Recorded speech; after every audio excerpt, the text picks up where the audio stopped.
मला माहिती आहे पोरी, तुला पण कधी कधी येतं जीवार. चांगलं पण खायचं आहे आणि राडा पण करायचा नाही.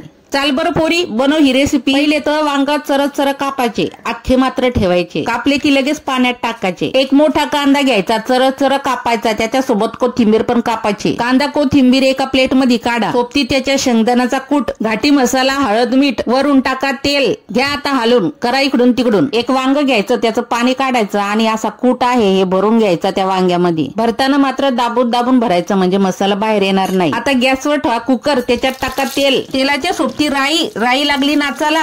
वरून टाका जिरं लागलं रुसाला. जिरं रुसू नये म्हणून लगेच भरलेली वांगी टाका. करा इकडून तिकडून. आता टाका उरलेला मसाला. झाकण ठेवा, वाफ येऊ द्या. वाफ आली, पाणी वता. आता लावा कुकर, द्या 2 शिट्ट्या. मारल्या 2 शिट्ट्या, काढा झाकण आणि बघा कशी फर्स्ट क्लास भाजी रेडी आहे. आता बघतेस काय पोरी, ठोक एक लाईक. ले येते जीवार तुला. झाली भरलेल्या वांग्याची भाजी, घ्या खाऊन.